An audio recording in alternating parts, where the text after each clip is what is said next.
احمق لوگ کہیں گے کہ مسلمان جس قبلے پر پہلے سے چلے آتے تھے اب اس سے کیوں منہ پھیر بیٹھے؟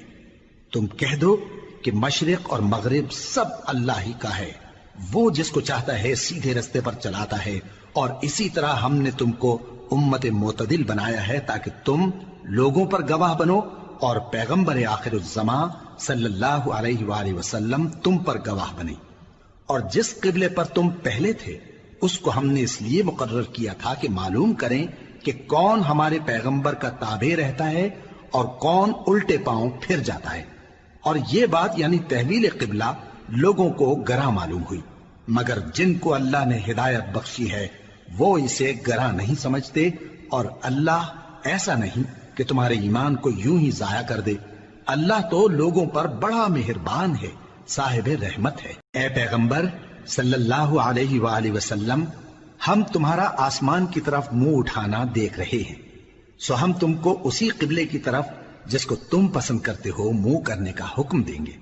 تو اپنا منہ مسجد حرام یعنی خانہ کعبہ کی طرف پھیر لو، اور تم لوگ جہاں ہوا کرو نماز پڑھنے کے وقت اسی مسجد کی طرف منہ کر لیا کرو۔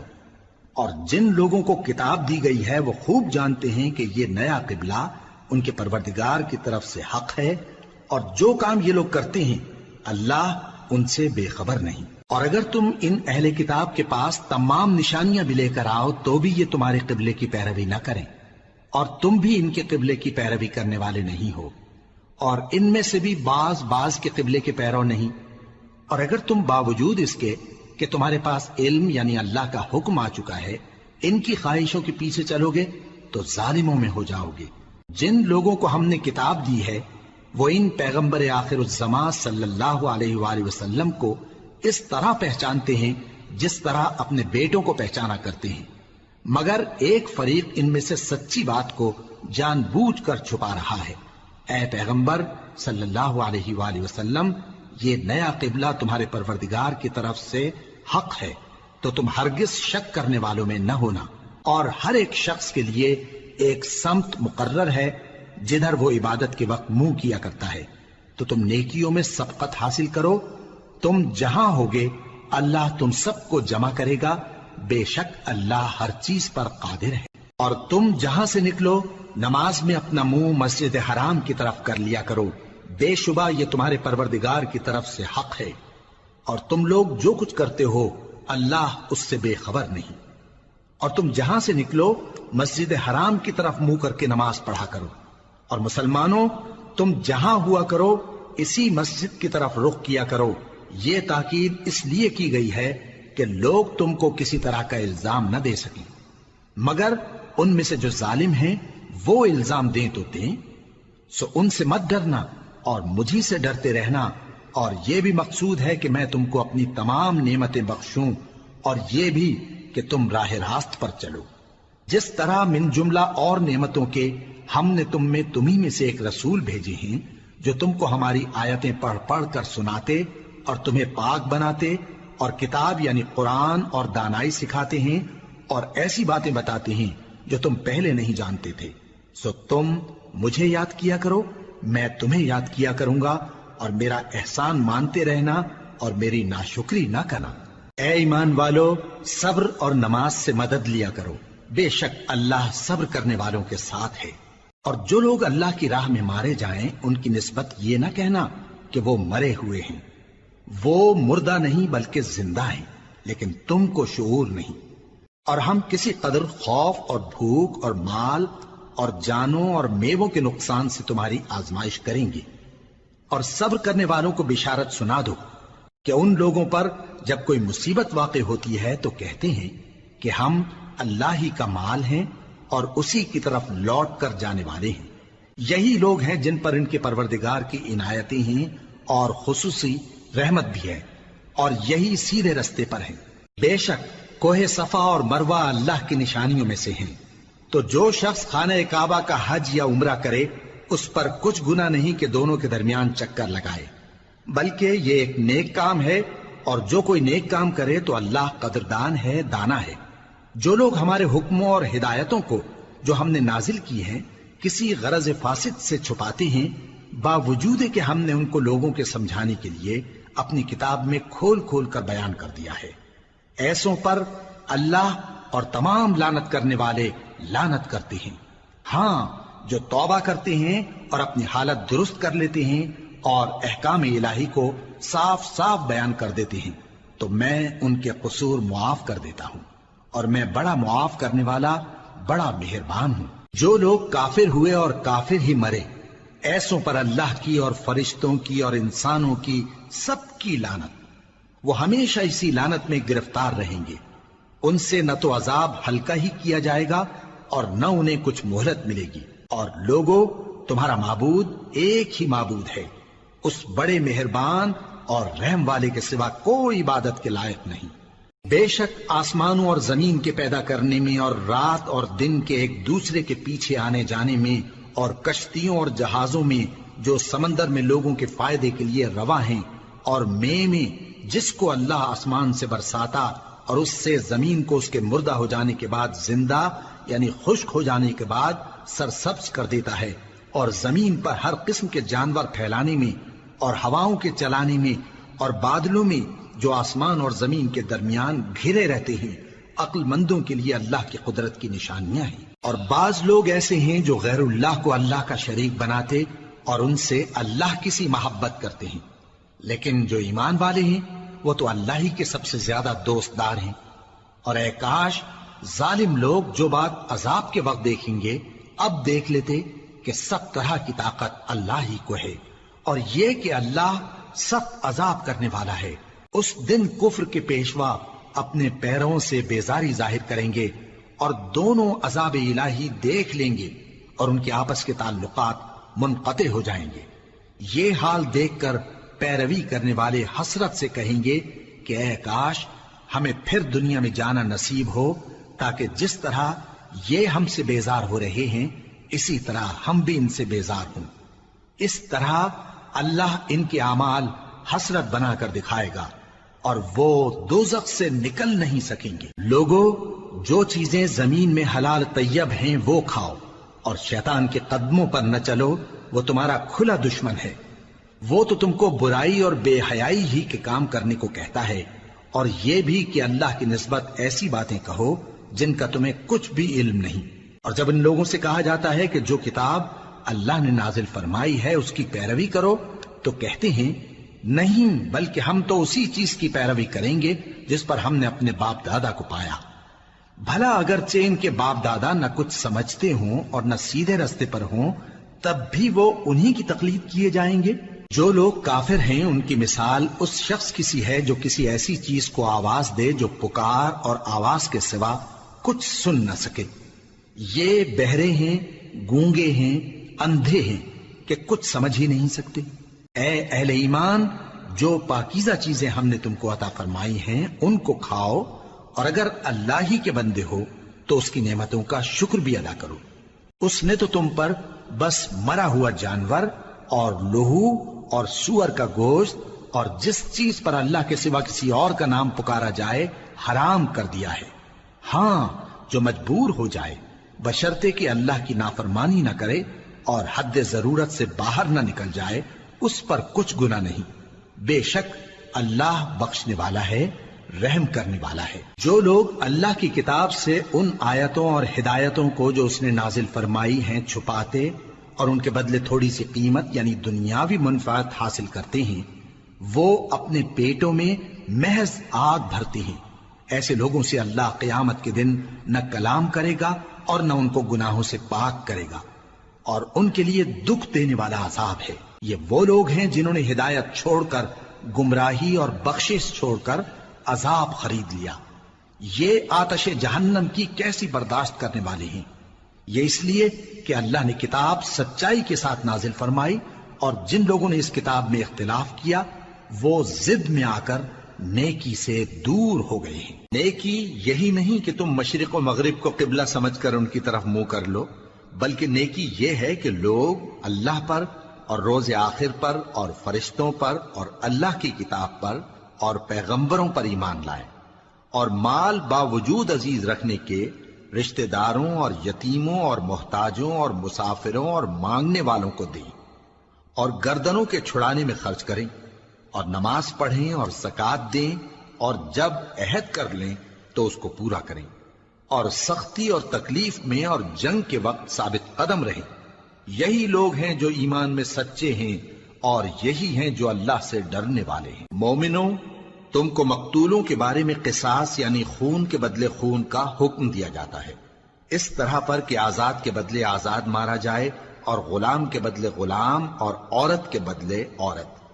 اور اگر قاتل کو اس کے مقتول بھائی کے قصاص میں سے کچھ معاف کر دیا جائے تو وارث مقتول کو پسندیدہ طریق سے قرارداد کی پیروی یعنی مطالبہ خون بہا کرنا اور قاتل کو خوشخوئی کے ساتھ ادا کرنا چاہیے۔ یہ تمہارے پروردگار کی طرف سے تمہارے لیے آسانی اور مہربانی ہے۔ اب جو اس کے بعد زیادتی کرے اس کے لیے دکھ کا عذاب ہے۔ اور اے اہل عقل، حکم قصاص میں تمہاری زندگانی ہے کہ تم قتل و خونریزی سے بچو۔ تم پر فرض کیا جاتا ہے کہ جب تم میں سے کسی کو موت کا وقت آ جائے تو اگر وہ کچھ مال چھوڑ جانے والا ہو تو ماں باپ اور رشتہ داروں کے لیے دستور کے مطابق وصیت کر جائے۔ اللہ سے ڈرنے والوں پر یہ ایک حق ہے۔ پھر جو شخص وصیت کو سننے کے بعد اس کو بدل ڈالے تو اس کے بدلنے کا گناہ انہی لوگوں پر ہے جو اس کو بدلیں، اور بے شک اللہ سنتا جانتا ہے۔ اب اگر کسی کو وصیت کرنے والے کی طرف سے کسی وارث کی طرفداری یا حق تلفی کا اندیشہ ہو تو اگر وہ وصیت کو بدل کر وارثوں میں صلح کرا دے تو اس پر کچھ گناہ نہیں، بے شک اللہ بخشنے والا ہے، رحم والا ہے۔ مومنوں، تم پر روزے فرض کیے گئے ہیں جس طرح تم سے پہلے لوگوں پر فرض کیے گئے تھے تاکہ تم پرہیزگار بنو۔ روزوں کے دن گنتی کے چند روز ہیں، تو جو شخص تم میں سے بیمار ہو یا سفر میں ہو تو دوسرے دنوں میں روزوں کا شمار پورا کر لے۔ اور جو لوگ روزہ رکھنے کی طاقت رکھیں لیکن رکھیں نہیں، وہ روزے کے بدلے محتاج کو کھانا کھلا دیں۔ اور جو کوئی اپنی مرضی سے زیادہ نیکی کرے تو اس کے حق میں زیادہ اچھا ہے، اور اگر سمجھو تو روزہ رکھنا ہی تمہارے حق میں بہتر ہے۔ روزوں کا مہینہ رمضان کا مہینہ ہے جس میں قرآن اول نازل ہوا، جو لوگوں کا رہنما ہے اور جس میں ہدایت کی کھلی نشانیاں ہیں، اور جو حق و باطل کو الگ الگ کرنے والا ہے۔ تو جو کوئی تم میں سے اس مہینے میں موجود ہو چاہیے کہ پورے مہینے کے روزے رکھے، اور جو بیمار ہو یا سفر میں ہو تو دوسرے دنوں میں روزے رکھ کر ان کا شمار پورا کر لے۔ اللہ تمہارے حق میں آسانی چاہتا ہے اور سختی نہیں چاہتا، اور یہ آسانی کا حکم اس لیے دیا گیا ہے کہ تم روزوں کا شمار پورا کر لو، اور اس احسان کے بدلے کہ اللہ نے تم کو ہدایت بخشی ہے تم اس کو بزرگی سے یاد کرو اور اس کا شکر کرو۔ اور اے پیغمبر، جب تم سے میرے بندے میرے بارے میں دریافت کریں تو انہیں معلوم ہو کہ میں تو تمہارے پاس ہی ہوں۔ جب کوئی پکارنے والا مجھے پکارتا ہے تو میں اس کی دعا قبول کرتا ہوں، تو ان کو چاہیے کہ میرے حکموں کو مانیں اور مجھ پر ایمان رکھیں تاکہ نیک رستہ پائیں۔ روزوں کی راتوں میں تمہارے لیے اپنی عورتوں کے پاس جانا جائز کر دیا گیا ہے، وہ تمہاری پوشاک ہیں اور تم ان کی پوشاک ہو۔ اللہ کو معلوم ہے کہ تم ان کے پاس جانے سے اپنے حق میں خیانت کرتے تھے، سو اس نے تم پر مہربانی کی اور تمہاری حرکات سے درگزر فرمائی، تو اب تم کو اختیار ہے کہ ان سے مباشرت کرو۔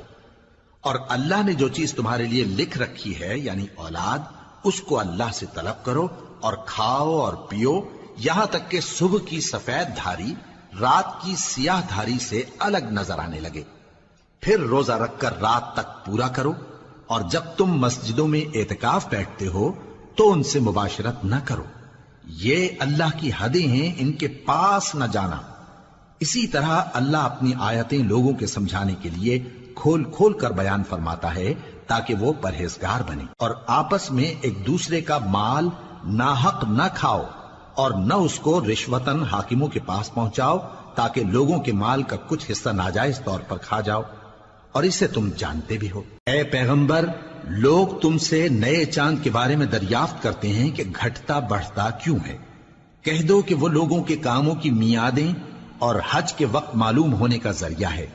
اور نیکی اس بات میں نہیں کہ احرام کی حالت میں گھروں میں ان کے پچھواڑے کی طرف سے آؤ، بلکہ نیکوکار وہ ہے جو پرہیزگار ہو، اور گھروں میں ان کے دروازوں سے آیا کرو، اور اللہ سے ڈرتے رہو تاکہ کامیاب ہو جاؤ۔ اور جو لوگ تم سے لڑتے ہیں تم بھی اللہ کی راہ میں ان سے لڑو، مگر زیادتی نہ کرنا، کہ اللہ زیادتی کرنے والوں کو دوست نہیں رکھتا، اور ان کو جہاں پاؤ قتل کر دو، اور جہاں سے انہوں نے تم کو نکالا ہے یعنی مکے سے، وہاں سے تم بھی ان کو نکال دو۔ اور دین سے گمراہ کرنے کا فساد قتل و خونریزی سے کہیں بڑھ کر ہے، اور جب تک وہ تم سے مسجد حرام یعنی خانہ کعبہ کے پاس نہ لڑیں تم بھی وہاں ان سے نہ لڑنا۔ ہاں اگر وہ تم سے لڑیں تو تم ان کو قتل کر ڈالو، کافروں کی یہی سزا ہے۔ پھر اگر وہ باز آ جائیں تو اللہ بخشنے والا ہے، رحم کرنے والا ہے۔ اور ان سے اس وقت تک لڑتے رہنا کہ فساد نابود ہو جائے اور ملک میں اللہ ہی کا دین غالب ہو جائے۔ پھر اگر وہ فساد سے باز آ جائیں تو ظالموں کے سوا کسی پر زیادتی نہیں کرنی چاہیے۔ ادب کا مہینہ ادب کے مہینے کے مقابل ہے، اور ادب کی چیزیں ایک دوسرے کا بدلہ ہیں۔ پس اگر کوئی تم پر زیادتی کرے تو جیسی زیادتی وہ تم پر کرے ویسی ہی تم اس پر کرو، اور اللہ سے ڈرتے رہو اور جان رکھو کہ اللہ ڈرنے والوں کے ساتھ ہے۔ اور اللہ کی راہ میں مال خرچ کرو اور اپنے آپ کو ہلاکت میں نہ ڈالو، اور نیکی کرو، بے شک اللہ نیکی کرنے والوں کو دوست رکھتا ہے۔ اور اللہ کی خوشنودی کے لیے حج اور عمرے کو پورا کرو، اور اگر راستے میں روک لیے جاؤ تو جیسی قربانی میسر ہو کر دو، اور جب تک قربانی اپنے مقام پر نہ پہنچ جائے سر نہ منڈاؤ۔ اور اگر کوئی تم میں بیمار ہو یا اس کے سر میں کسی طرح کی تکلیف ہو تو اگر وہ سر منڈا لے تو اس کے بدلے روزے رکھے یا صدقہ دے یا قربانی کرے۔ پھر جب تکلیف دور ہو کر تم مطمئن ہو جاؤ تو جو تم میں حج کے وقت تک عمرے سے فائدہ اٹھانا چاہے وہ جیسی قربانی میسر ہو کرے، اور جس کو قربانی نہ ملے وہ 3 روزے ایام حج میں رکھے اور 7 جب واپس ہو، یہ پورے 10 ہوئے۔ یہ حکم اس شخص کے لیے ہے جس کے اہل و عیال مکے میں نہ رہتے ہوں۔ اور اللہ سے ڈرتے رہو اور جان رکھو کہ اللہ سخت عذاب دینے والا ہے۔ حج کے مہینے معین ہیں جو معلوم ہیں، تو جو شخص ان مہینوں میں حج کی نیت کر لے تو حج کے دنوں میں نہ عورتوں سے اختلاط کرے، نہ کوئی برا کام کرے اور نہ کسی سے جھگڑے۔ اور جو نیک کام تم کرو گے وہ اللہ کو معلوم ہو جائے گا۔ اور زاد راہ یعنی رستے کا خرچ ساتھ لے جاؤ، کیونکہ بہترین زاد راہ پرہیزگاری ہے۔ اور اے اہل عقل مجھی سے ڈرتے رہو، اس کا تمہیں کچھ گناہ نہیں کہ حج کے دنوں میں بذریعہ تجارت اپنے پروردگار سے روزی طلب کرو۔ اور جب عرفات سے واپس ہونے لگو تو مشعر حرام یعنی مزدلفہ میں اللہ کا ذکر کرو، اور اس طرح ذکر کرو جس طرح اس نے تم کو سکھایا، اور اس سے پیشتر تم لوگ ان طریقوں سے محض ناواقف تھے۔ پھر جہاں سے اور لوگ واپس ہوں وہیں سے تم بھی واپس ہو، اور اللہ سے بخشش مانگو،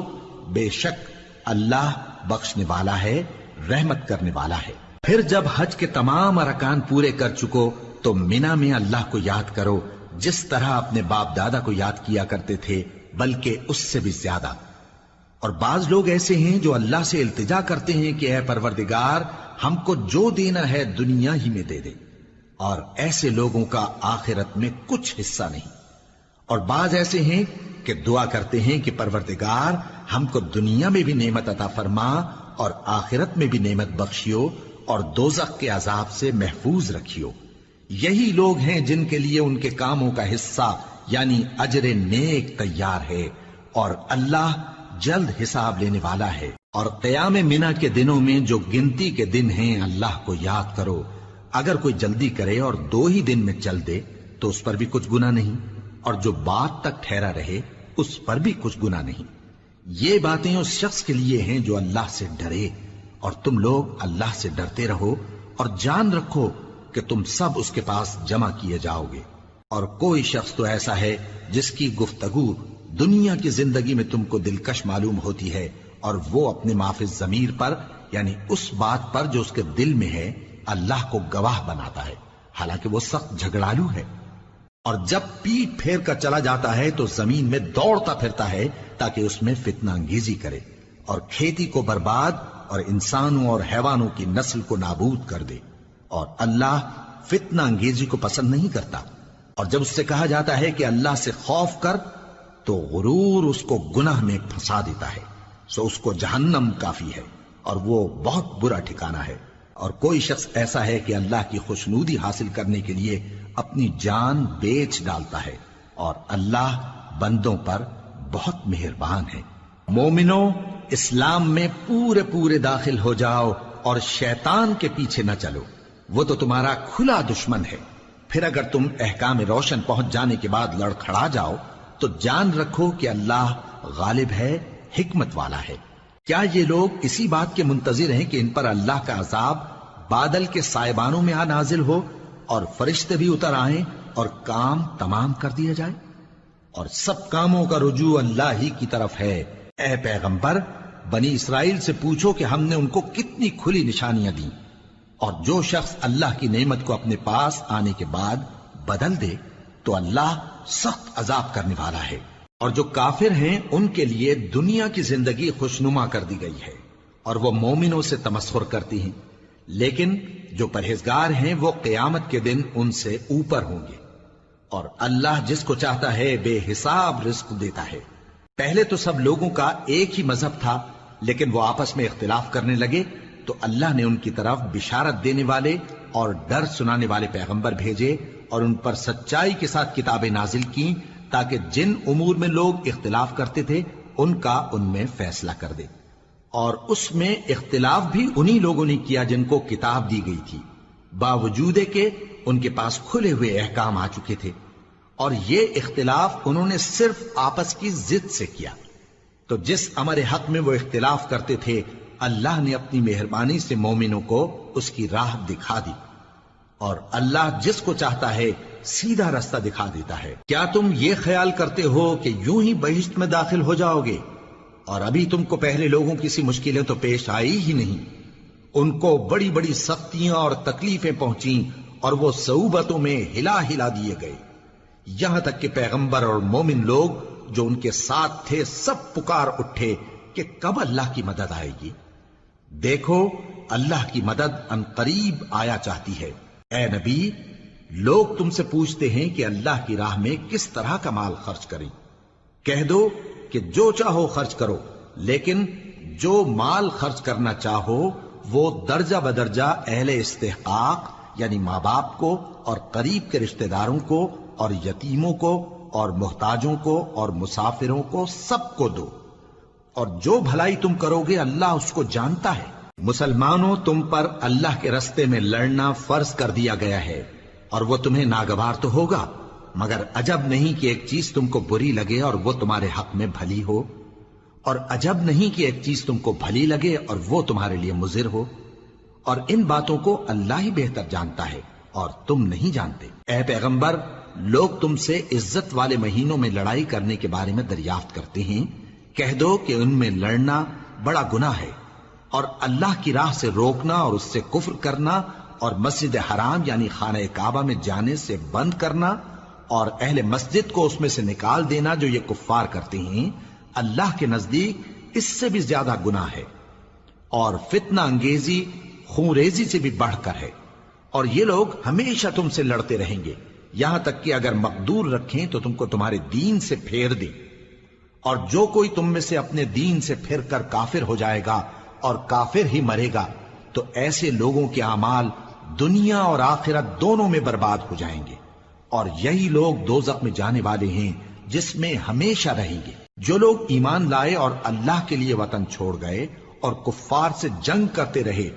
وہی اللہ کی رحمت کے امیدوار ہیں، اور اللہ بخشنے والا ہے، رحمت کرنے والا ہے۔ اے پیغمبر، لوگ تم سے شراب اور جوئے کا حکم دریافت کرتے ہیں، کہہ دو کہ ان میں گناہ بڑے ہیں اور لوگوں کے لیے کچھ فائدے بھی ہیں، مگر ان کے گناہ فائدوں سے کہیں زیادہ ہیں۔ اور یہ بھی تم سے پوچھتے ہیں کہ اللہ کی راہ میں کون سا مال خرچ کریں، کہہ دو کہ جو ضرورت سے زیادہ ہو۔ اس طرح اللہ تمہارے لیے اپنے احکام کھول کھول کر بیان فرماتا ہے تاکہ تم سوچو، یعنی دنیا اور آخرت کی باتوں میں غور کرو۔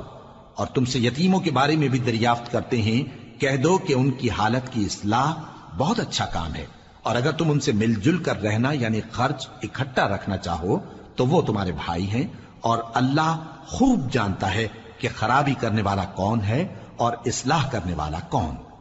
اور اگر اللہ چاہتا تو تم کو تکلیف میں ڈال دیتا، بے شک اللہ غالب ہے، حکمت والا ہے۔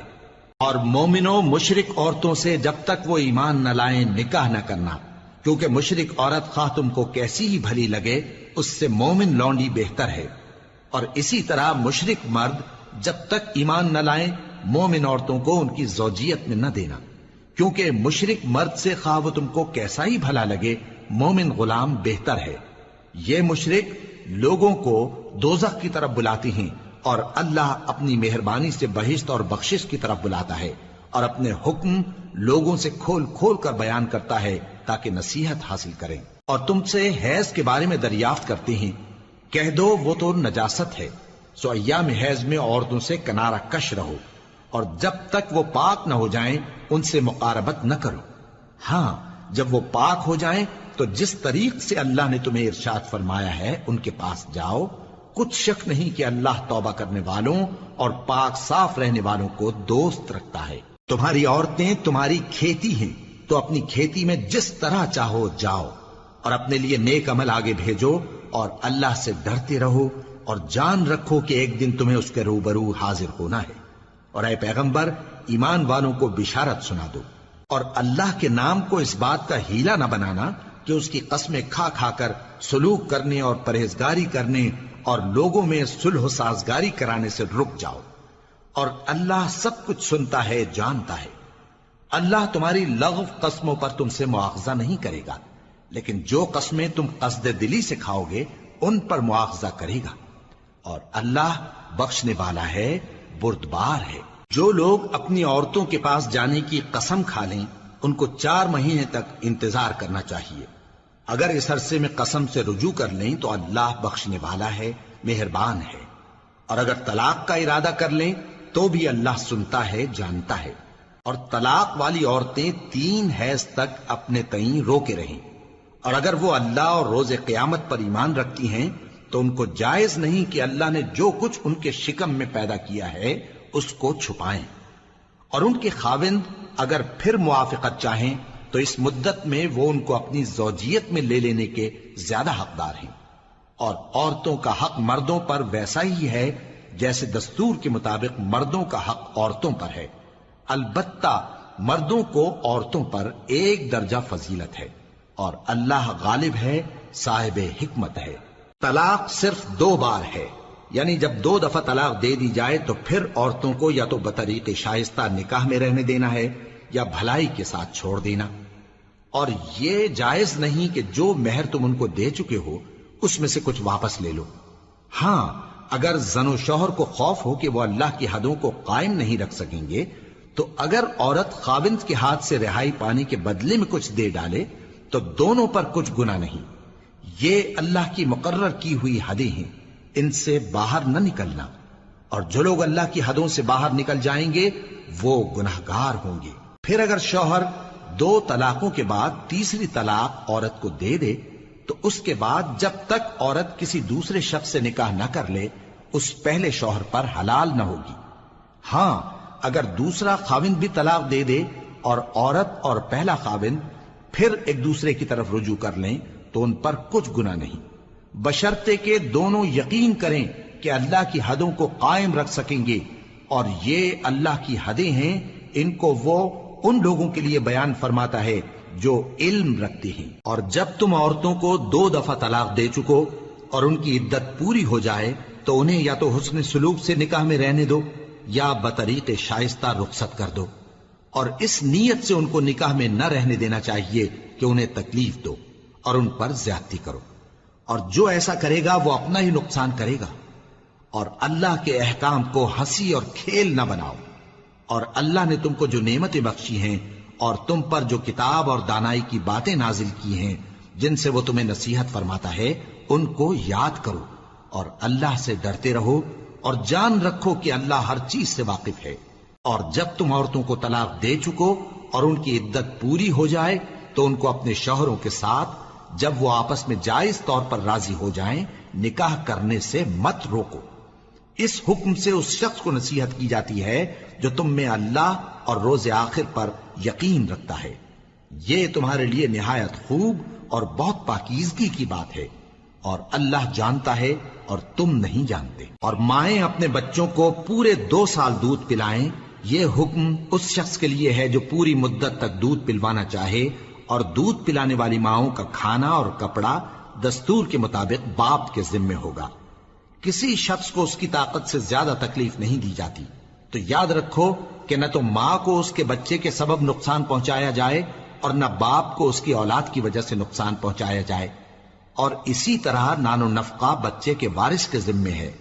اور اگر دونوں یعنی ماں باپ آپس کی رضامندی اور صلاح سے بچے کا دودھ چھڑانا چاہیں تو ان پر کچھ گناہ نہیں، اور اگر تم اپنی اولاد کو دودھ پلوانا چاہو تو تم پر کچھ گناہ نہیں، بشرطے کہ تم دودھ پلانے والیوں کو دستور کے مطابق ان کا حق جو تم نے دینا کیا تھا دے دو، اور اللہ سے ڈرتے رہو اور جان رکھو کہ جو کچھ تم کرتے ہو اللہ اس کو دیکھ رہا ہے۔ اور جو لوگ تم میں سے مر جائیں اور عورتیں چھوڑ جائیں تو وہ عورتیں 4 مہینے اور 10 دن اپنے آپ کو روکے رہیں، اور جب یہ عدت پوری کر چکیں اور اپنے حق میں پسندیدہ کام یعنی نکاح کر لیں تو تم پر کچھ گناہ نہیں، اور اللہ تمہارے سب کاموں سے واقف ہے۔ اگر تم اشارے کنائے میں عورتوں کو نکاح کا پیغام بھیجو یا نکاح کی خواہش کو اپنے دلوں میں مخفی رکھو تو تم پر کچھ گناہ نہیں۔ اللہ کو معلوم ہے کہ تم ان سے نکاح کا ذکر کرو گے، مگر ایام عدت میں اس کے سوا کے دستور کے مطابق کوئی بات کہہ دو، پوشیدہ طور پر ان سے قول و قرار نہ کرنا، اور جب تک عدت پوری نہ ہو لے نکاح کا پختہ ارادہ نہ کرنا، اور جان رکھو کہ جو کچھ تمہارے دلوں میں ہے اللہ کو سب معلوم ہے، تو اس سے ڈرتے رہو اور جان رکھو کہ اللہ بخشنے والا ہے، حلم والا ہے۔ اور اگر تم عورتوں کو ان کے پاس جانے یا ان کا مہر مقرر کرنے سے پہلے طلاق دے دو تو تم پر کچھ گناہ نہیں، ہاں ان کو دستور کے مطابق کچھ خرچ ضرور دو، یعنی مقدور والا اپنے مقدور کے مطابق دے اور تنگ دست اپنی حیثیت کے مطابق۔ نیک لوگوں پر یہ ایک طرح کا حق ہے۔ اور اگر تم عورتوں کو ان کے پاس جانے سے پہلے طلاق دے دو لیکن مہر مقرر کر چکے ہو تو آدھا مہر دینا ہوگا۔ ہاں اگر عورتیں مہر بخش دیں یا مرد جن کے ہاتھ میں عقد نکاح ہے اپنا حق چھوڑ دیں اور پورا مہر دے دیں تو ان کو اختیار ہے، اور اگر تم مرد لوگ ہی اپنا حق چھوڑ دو تو یہ پرہیزگاری کی بات ہے، اور آپس میں بھلائی کرنے کو فراموش نہ کرنا۔ کچھ شک نہیں کہ اللہ تمہارے سب کاموں کو دیکھ رہا ہے۔ مسلمانوں، سب نمازیں خصوصاً بیچ کی نماز یعنی نماز عصر پورے اہتمام کے ساتھ ادا کرتے رہو اور اللہ کے آگے ادب سے کھڑے رہا کرو۔ پھر اگر تم خوف کی حالت میں ہو تو پیادے یا سوار جس حال میں ہو نماز پڑھ لو۔ پھر جب امن و اطمینان ہو جائے تو جس طریق سے اللہ نے تم کو سکھایا ہے جو تم پہلے نہیں جانتے تھے اللہ کو یاد کرو۔ اور جو لوگ تم میں سے مر جائیں اور عورتیں چھوڑ جائیں وہ اپنی عورتوں کے حق میں وصیت کر جائیں کہ ان کو 1 سال تک خرچ دیا جائے اور گھر سے نہ نکالی جائیں۔ ہاں اگر وہ خود گھر سے چلی جائیں اور اپنے حق میں پسندیدہ کام یعنی نکاح کر لیں تو تم پر کچھ گناہ نہیں، اور اللہ زبردست ہے، حکمت والا ہے۔ اور مطلقہ عورتوں کو بھی دستور کے مطابق نان و نفقہ دینا چاہیے، پرہیزگاروں پر یہ بھی حق ہے۔